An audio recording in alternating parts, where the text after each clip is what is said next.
ऐतिहासिक फैसला आया है। हम सब ने देखा कि किस तरह से चंडीगढ़ के चुनाव में साफ साफ था कि 20 वोट इंडिया गठबंधन के थे, 16 वोट बीजेपी के थे। 20 में से 8 वोट किस तरह से इंडिया गठबंधन के वोट गलत तरीके से इनवैलिड डिक्लेयर कर दिए गए और इंडिया गठबंधन के कैंडिडेट कुलदीप कुमार को हारा हुआ डिक्लेयर कर दिया गया, बीजेपी के कैंडिडेट को जीता हुआ डिक्लेयर कर दिया गया। मामला जब सुप्रीम कोर्ट में गया तो सुप्रीम कोर्ट ने बहुत जल्दी सुनवाई करके और आज जो पूरा जो प्रोसेस भी था, किस तरह से माननीय सुप्रीम कोर्ट ने सारे बैलेट पेपर मंगाए अपने पास, बैलेट पेपर खुद देखे और आज रिजल्ट डिक्लेयर कर दिया। ये मुझे लगता है कि भारतीय इतिहास के अंदर शायद पहली बार हुआ है। हम सुप्रीम कोर्ट का बहुत बहुत शुक्रिया अदा करते हैं कि इतने कठिन समय में आज जो देश के अंदर जो हालात हैं, पूरा डिक्टेटरशिप चल रही है, जनतंत्र को कुचला जा रहा है, जगह जगह सारे इंस्टीट्यूशंस जो हैं वो एक तरह से कुचले जा रहे हैं, रौंदे जा रहे हैं। ऐसे में सुप्रीम कोर्ट का ये जो फैसला है ये बहुत मायने रखता है जनतंत्र के लिए और जनतंत्र को बचाने के लिए ये सुप्रीम कोर्ट का फैसला बहुत अहम है। इंडिया गठबंधन, इसलिए हम सुप्रीम कोर्ट का बहुत बहुत शुक्रिया अदा करते हैं। इंडिया गठबंधन की ये बहुत बड़ी जीत है, पहली जीत है, बहुत बड़ी जीत है और बहुत बड़े मायने रखती है।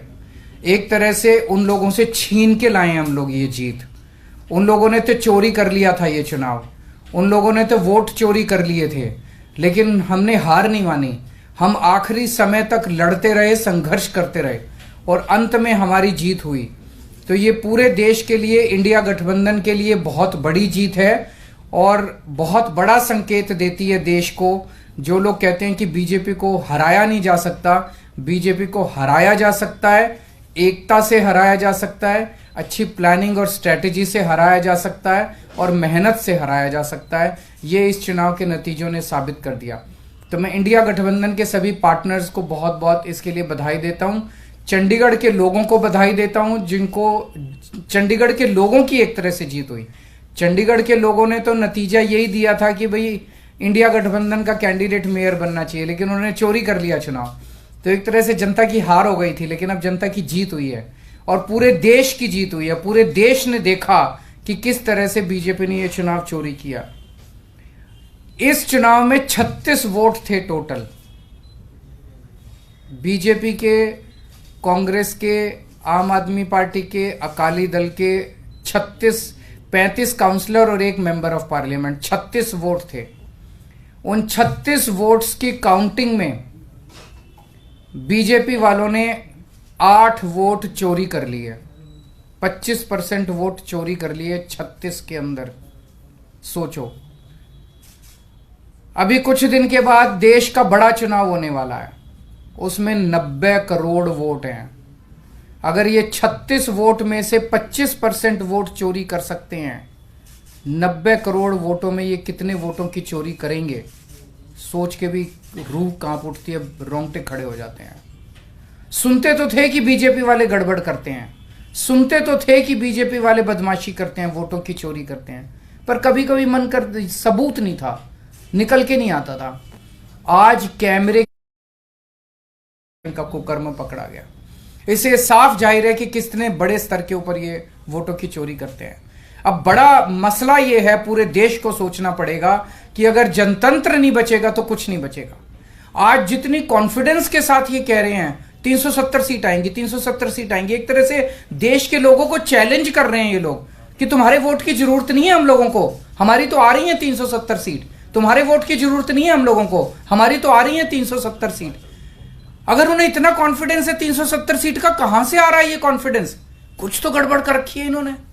और जिस देश, अगर किसी देश के अंदर चुनाव के पहले पार्टियां साफ साफ कहना चालू कर दे हमें वोट की जरूरत नहीं है, हमें लोगों की जरूरत नहीं है, उस देश के अंदर फिर जनतंत्र बहुत बड़ा खतरे में है। पूरे देश को मिलकर, 140 करोड़ लोगों को मिलकर जनतंत्र को बचाना पड़ेगा। इससे यह भी साफ है ये लोग चुनाव जीतते नहीं है, ये लोग चुनाव चोरी करते हैं। आज ये पूरे प्रकरण ने, चंडीगढ़ के पूरे चुनाव ने इन लोगों को बेनकाब करके पूरे देश के अंदर बेनकाब कर दिया। इन लोगों ने दूध का दूध और पानी का पानी हो गया। सो मैं फिर से एक बार इंडिया गठबंधन को बहुत बहुत बधाई देता हूं और माननीय सुप्रीम कोर्ट को बहुत बहुत शुक्रिया अदा करता हूं। अगर एक दो क्वेश्चंस आपके हैं तो 3 पार्षद भी बीजेपी में चले गए, वो भी एक बड़ी चीज है कि इनका पूरा षड्यंत्र क्या था, कि षड्यंत्र था कि हमारे अब पार्षदों को तोड़ेंगे। ये चुनाव, जैसा मैंने कहा कि पहले तो पूरी कोशिश करते हैं ईवीएम में धांधली कर दो, इसमें धांधली कर दो, किसी भी तरह से चुनाव जी, अगर हार जाएं तो फिर ये काउंसलर्स को तोड़ना चालू कर देते हैं, एमएलएस को तोड़ना चालू कर देते हैं, सरकारें गिरानी चालू कर देते हैं, ईडी लगा देते हैं, सीबीआई लगा देते हैं, पैसे की गड्डियां फेंकते हैं उनकी तरफ, सब तरह से तोड़ने की कोशिश करते हैं। ये जनतंत्र थोड़ी है। सर, इस चुनावों ने दिखाया कि कैसे अगर आम आदमी पार्टी और कांग्रेस मिल जाए तो बीजेपी को हरा सकते हैं। मैंने अभी यही बोला, हुआ तो क्या पंजाब में भी आप इस पर ये मैंने बोला कि किस तरह से अगर हम सारे लोग इकट्ठे हो जाएं, इंडिया गठबंधन के इस चुनाव ने एक बहुत बड़ा मैसेज दिया है। जो लोग कहते हैं कि बीजेपी को हराया नहीं जा सकता, बीजेपी को हराया जा सकता है अगर हम संगठित हो जाएं, एक हो जाएं, स्ट्रैटेजी से काम करें और मेहनत करें, हम बीजेपी को हरा सकते हैं। हमने ये चुनाव में हरा के दिखाया है। पंजाब में फिर सोचेंगे दोबारा से? नहीं, वो स्ट्रैटेजी जीतने की स्ट्रैटेजी है, आप उसमें चिंता मत करो, उसमें जीतेंगे।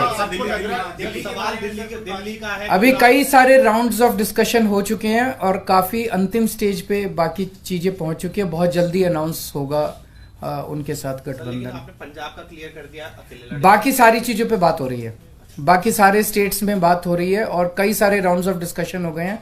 काफी अच्छी बातचीत चल रही है और काफी एडवांस्ड स्टेज पे है। बहुत से आपके साथी हैं जो इंडिया अलायंस की बस में चढ़े तो थे लेकिन धीरे धीरे उतरने की कोशिश कर रहे हैं। सबका अपना अपना वो है। मैं आज आपको लगता है कि उनको देख आज के जो रिजल्ट उनको उम्मीद जगी होगी और वो वापस आ सकते हैं? जो लोग देश को बचाना चाहते हैं उन सब लोगों का इंडिया गठबंधन में स्वागत है। सर, आपको लग रहा है लार्ज स्केल रिगिंग भी लोकसभा के समय ये अपोजिशन को, इंडिया ब्लॉक को अब डर है, जिस तरह का पिछले कुछ दिनों में घटित हुई है चीजें? देखिए, ईवीएम को लेके बहुत प्रश्न उठते रहते हैं। जैसे मैंने बताया, इनकी मल्टीपल स्टेजेस हैं। पहले तो ये चुनाव में गड़बड़ करते हैं, तरह तरह की गड़बड़े करते हैं, वोटर लिस्ट गड़बड़ कर देते हैं, ईवीएम के अंदर गड़बड़ी की बहुत सारी शिकायतें और बहुत सारे वो आए हैं, लेकिन उसके ऊपर कभी भी इन लोगों ने जनता का विश्वास जीतने के लिए ईवीएम के गड़बड़ी जो आरोप लगे उसको इन्होंने जनता का विश्वास स्ट्रेंथन नहीं किया। तो ईवीएम के उसके बावजूद भी अगर ये कहीं चुनाव हार जाएं तो फिर ईडी है, ईडी छोड़ देते हैं, सीबीआई है, सीबीआई छोड़ देते हैं, उससे भी कोई नहीं माने, पैसे फेंकते हैं उसकी तरफ, उसके बाद ये एमएलए और एमपी तोड़ लेते हैं। इस तरह से जनतंत्र मल्टीपल लेवल पे अब खतरे में है और जनतंत्र सबसे इंपॉर्टेंट है देश के अंदर। जनता की चलनी चाहिए, जनता अपनी सरकार चुने। अगर जनता की नहीं चलेगी और एक किसी व्यक्ति को अगर ये अहंकार हो जाएगा कि हमारी तो 370 सीट आ रही है, जनता की तो जरूरत ही नहीं है, 140 करोड़ लोगों की मुझे क्या जरूरत है, मेरी तो 370 सीट आ रही है, तो उसके बाद जनता कहां जाएगी? जनता अपना घर बैठे, वो कह रहे हैं कि जनता घर बैठे, हमें तुम्हारी जरूरत नहीं है। उसका मैं डिटेल्स पता करके बताऊंगा, क्योंकि मुझे नहीं पता अब लीगल क्या पोजीशन है। मेयर डिप्टी मेयर का चुनाव कराता है, तो चूंकि वो मेयर नहीं रहा, उसने चुनाव कराया था, अब नया मेयर बना है, तो क्या वो भी दोबारा होगा, मेरे को अभी इसके बारे में क्लैरिटी नहीं है। मैं वकीलों से बात करके बताऊंगा। Thank you.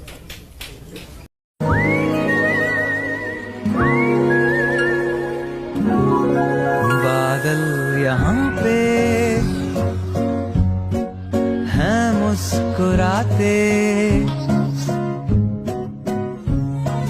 उन संग चले चलाने वाले कल में हंसते खिलखिलाते